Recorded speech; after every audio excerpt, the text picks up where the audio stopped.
welcome back to my film and TV channel. We're going over to Netflix today for a 6-episode series called The Survivors, a mini-series it's classed as, but felt a long time to me.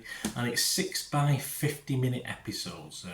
It's a bit of an echo, bit more of an echo today, guys. I'm sort of clearing the room out bit by bit. You can't see it too much on this side, but yeah, I've got an old decorating to do in here, so I'm having to move things slightly until we can do it. Simple as that. So sorry for any sort of sound not great today, but please bear with me.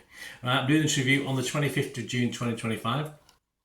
The Survivors is based on Jane Harper's 2020 novel, which I've read. Yes, so the series was released on the 6th of June 2025. I'm reviewing this on the 25th of June, so it's always nice to watch an adaptation of the book. And I sort of read the book a couple of years ago, and I think it was a pretty good adaptation.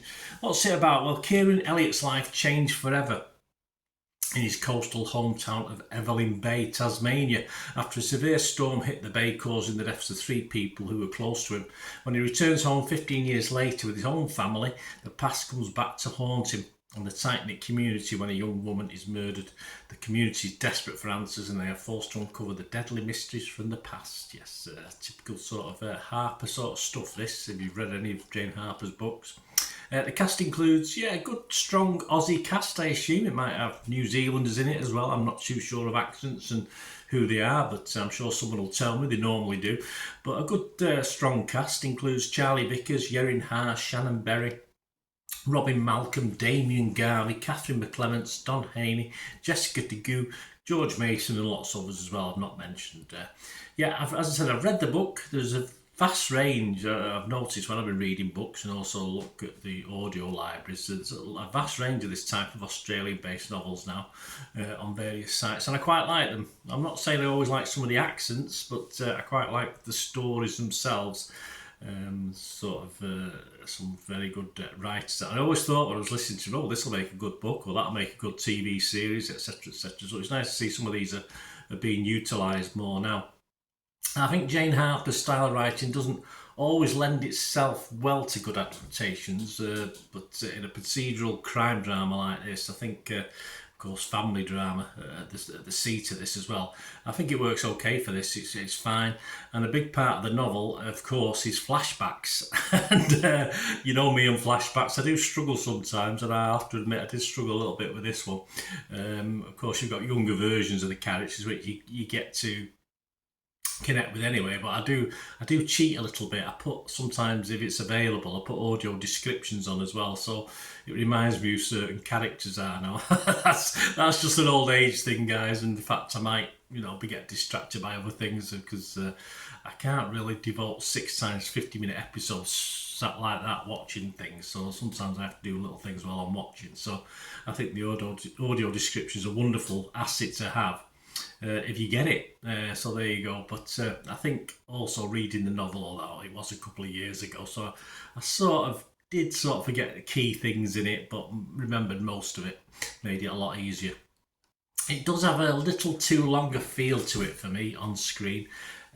Dare I say they probably could have made a really tight, clever feature-length episode, or certainly 2 or 3 episodes of this, or a 2-hour movie might have been a better play for this, and I think it might have played out better, two 1-hour episodes or something like that. But I said, the good Aussie-based cast, I think they make it more interesting. They keep you interested. The characters, I think they do a good job, and I like the way it all ties things up as well as the book does. You get a sort of epilogue within the final episode of the series, and of course it explains all the drip and back flashbacks of the previous 5 episodes, and that's something I've approved of. So I like a little mix of crime, a little mix of family drama in this, and of course an older gentleman with dementia as well, which is always an interesting watch. People who perhaps sadly involved in real life in dementia and stuff like that. Score-wise, Rotten Tomatoes 100% on this. Only 13 critics though, but they all liked it, and I'd have to agree with that, despite some reservations about the length. I think I'm going to make it 14 positive or 14 fresh on Rotten Tomatoes. The Guardian's Lucy Mangan, who I have a lot of respect for, she gave it rated a 4 out of 5 and said, a study in how raw grief and festering resentment warp everything, and how surviving a tragedy rarely means getting away unscathed. I think Lucy's correct, of course, as stated, the characters and the dynamics between them helped make the half dozen episodes certainly watchable. As I say, it felt a bit long, but certainly very watchable. Rotten Tomatoes audience, that's Joe Public, I don't know how many, it doesn't say, but 70% positivity, so that's good. Metacritic users, only 6 have posted a review, 6.3. And Internet Movie Database, only a few hundred scores and reviews as I'm recording this on the 25th of June.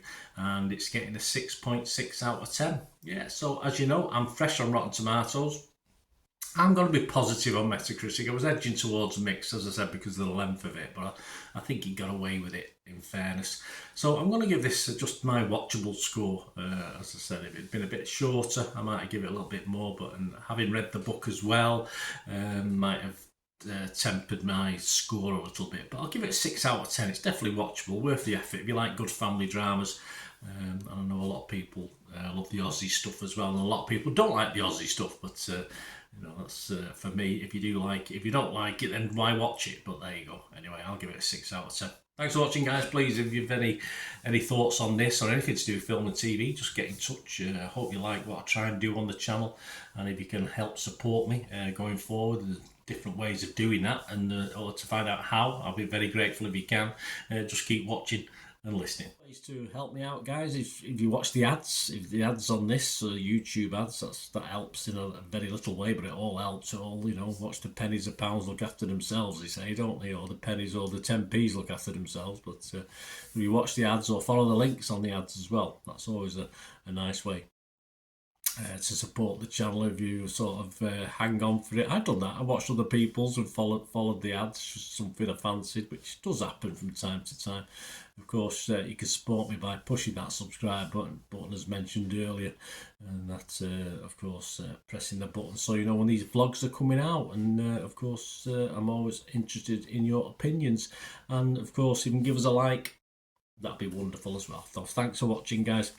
Hopefully I'll join you very, very soon with something else. Until we meet again, I'll never ask one thing, don't I? Please stay safe, everyone. Bye for now.